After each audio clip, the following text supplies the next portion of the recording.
Look, we're skipping the small talk today to aggressively analyze a massive structural deficit in global oil product inventories.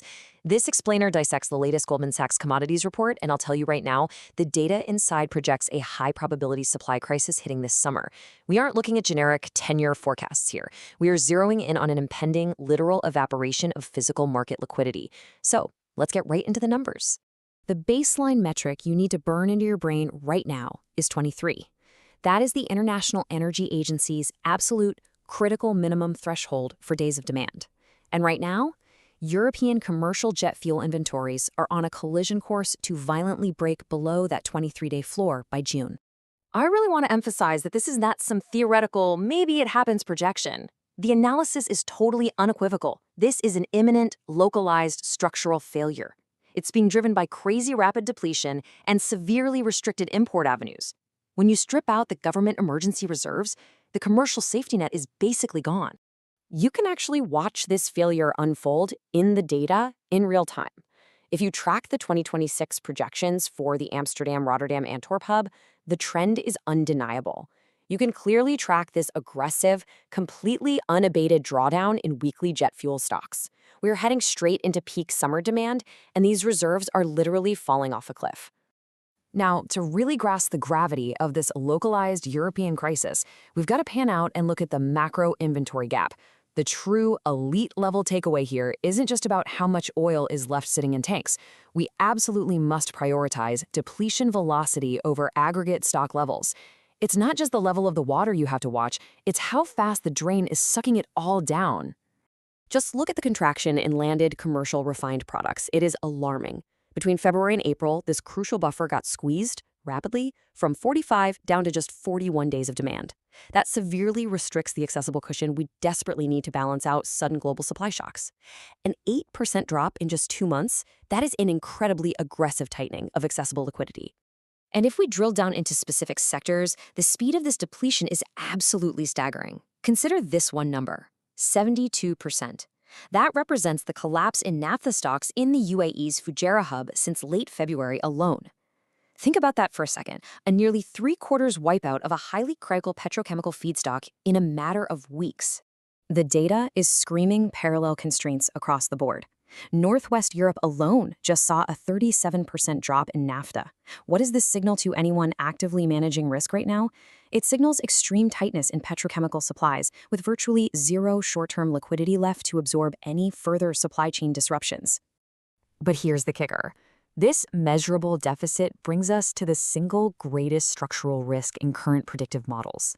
Because everything we've looked at so far, that is all visible. The real danger lies in the massive blind spot created by invisible oil stocks.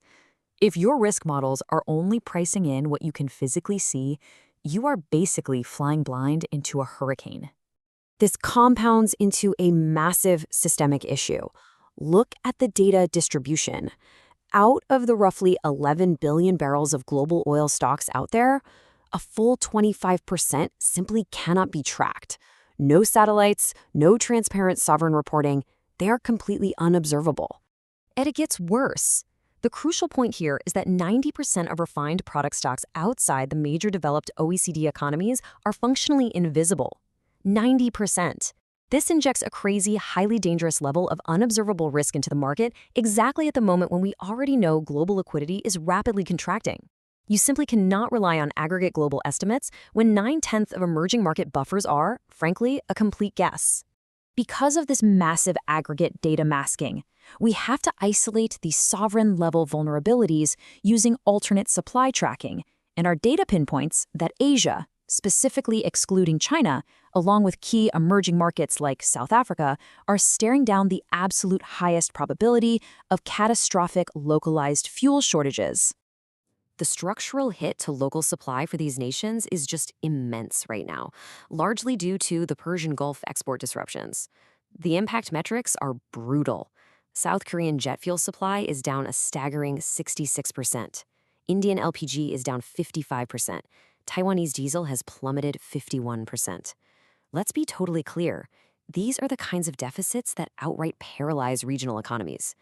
The sheer danger here comes fully into focus when we look at the crude buffers. Nations categorized in the highest vulnerability zones, places like South Africa, India, and Taiwan, they are suffering these massive hits to their refined products supply, but they don't possess the critical crude oil inventory needed for their own domestic refineries to compensate.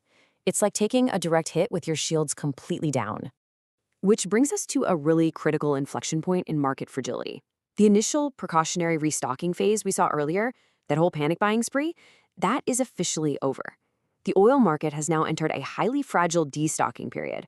This is the exact environment where hidden regional deficits can rapidly trigger sudden, super volatile sovereign emergencies. And we can actually watch this contagion spread in real time.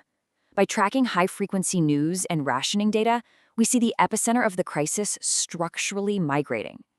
The acute fuel shortages are shifting from their earlier highs in Thailand and India, and they're moving directly westward into Malaysia and Bangladesh as the supply shock just tears through the system.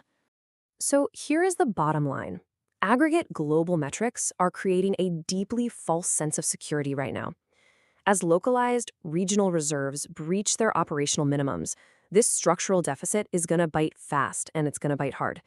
You have to ask yourself, are your models actually pricing in this impending physical liquidity crisis? Because the data is screaming that a massive dislocation is coming this summer. Is your portfolio prepared for a sudden evaporation of physical market liquidity?